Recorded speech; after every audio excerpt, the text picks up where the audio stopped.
स्कंद पुराण में तीर्थों का जो वर्णन किया गया है, स्कंद पुराण के अंदर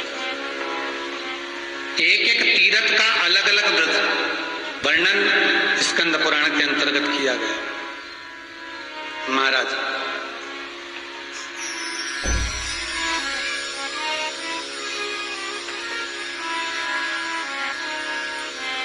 भारत की भूमि पर 4 धाम हैं और 4 धाम में से 3 धाम में चावल जाता है। महाराज बस चावल के साथ में एक एक वस्तु चेंज हो जाती है। बद्रीनाथ में चावल जाता है, बद्री विशाल में भगवान को जो भोग लगता है वो केसरिया भात का लगता है। महाराज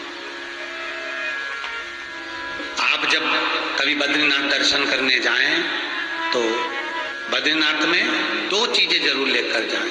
एक श्वेत पोटली, सफेद पोटली में चावल, और दूसरी घर से जाएं तो थोड़ी सी 7 मुट्ठी चने की दाल। बद्री विशाल में 2 चीजें जा रही है। चावल तो 4 धाम में से 3 धाम में चावल जाता है। तो पहला बद्री विशाल में अगर आप कुछ लेकर जा रहे हैं तो अपने घर से भगवान के लिए अगर कुछ लेकर जा रहे हैं तो तंदूर लेकर जाएं, चावल, साथ में चने की दाल। दूसरा द्वारका, द्वारका में भी द्वारका और भेंट द्वारका। द्वारकापुरी में जब चावल लेकर जाएं तो द्वारकापुरी में चावल के साथ में महाराज मुद्रा जाती है। मुद्रा मतलब कोई भी एक सिक्का डाल लो, रुपया 1 डाल लो, 2 रुपया डाल लो, पर नोट नहीं डलेगा, केवल कॉइन, सिक्का।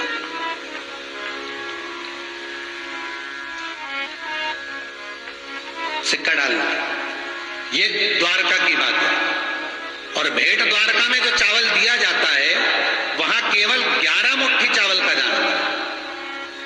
यहाँ द्वारका में आप कितना भी चावल दें उससे कोई मतलब नहीं है कि आप ज्यादा दें कि कम दें, पर तो भेंट द्वारका में 11 मुट्ठी चावल, 11 मुट्ठी चावल का स्मरण भेंट द्वारका में। महाराज भेंट द्वारका में जो चावल जाता है 11 मुट्ठी, वो लाल वस्त्र में जाता है, श्वेत वस्त्र में नहीं जाता भेंट द्वारका में। और आप द्वारका जी में दूध दें, सफेद वस्त्र में दें, पीले में दें, तुम्हारी मर्जी हो, वस्त्र में दें ना दें, ये आपके ऊपर, वो आपका। पर भेंट द्वारका में जो चावल जाता है वो लाल वस्त्र में जाता है। तीसरा जगन्नाथपुरी में भी चावल का दान होता है, जगदीश में भी चावल। पर जगन्नाथपुरी में जो चावल जाता है उस चावल के साथ में श्रीफल, वो भी जल भरा हुआ, नारियल जो होता है पानी भरा हुआ, वो जगन्नाथपुरी में चावल के साथ में दे देना चाहिए। अब तीनों जगह का भाव समझ लीजिए, फिर चौथी जगह पहुंचे। बद्रीनाथ में जो तुमने चावल दिया वो क्यों दिया? महाराज भगवान शंकर ने काल भैरव को बुलाकर ब्रह्मा जी का सिर कटवाया था। वो ब्रह्मा जी का सिर भगवान शंकर के हाथ में जाकर चिपक गया। जब ब्रह्मा का सिर भगवान शंकर के हाथ में जाकर चिपका तब भगवान शंकर ने उसी समय पर चंद्रदेव आदि देवताओं से पूछा, ये हस्त के निकले कैसे?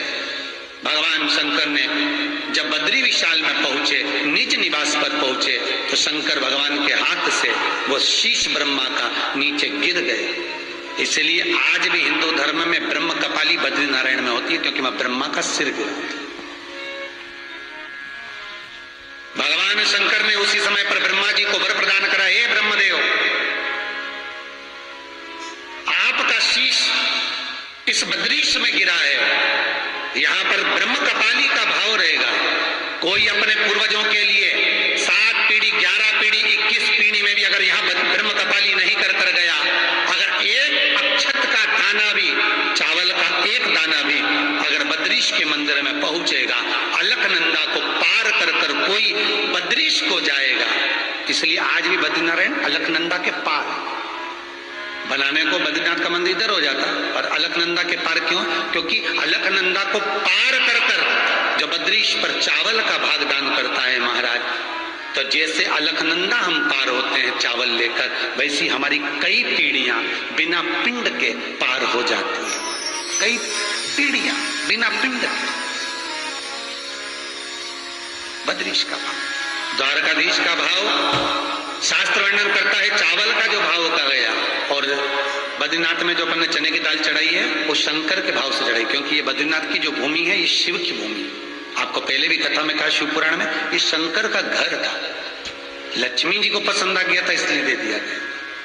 तो चने की दाल हम शंकर के भाव से समर्पित करते हैं अपनी मनोकामना पूर्ण करने की।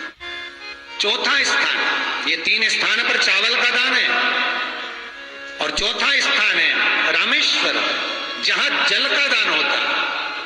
महाराज गंगा जल लेकर जाओ, भले एक डब्बी में लेकर जाओ, थोड़ा सा लेकर जाओ, पर रामेश्वरम में जल का दान कर करो।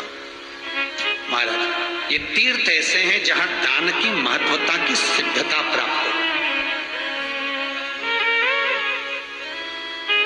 और एक बात अपनी जिंदगी में हमेशा उतार कर रखो, कभी कोई नदी के घाट पर कोई तीर्थ बसा, यमुना जी के घाट पर मथुरा, सरयू जी के घाट पर अयोध्या, हरिद्वार, जो घाट पर तीर्थ बसा हो वहां पर दीप का दान अवश्य करें। बिना दीप के दान के कभी मत आना, पहले कार्तिक हो ना हो, कोई सा तो महीना होगा। हमारे हिंदू धर्म में जो सारे महीने बनाए गए भगवान शंकर ने बनाए, सभी श्रेष्ठ हैं, तो वहां दीप का दान जरूर करना चाहिए। कोई दान करो ना करो, पर दीप दान जरूर करो उस नदी के दान।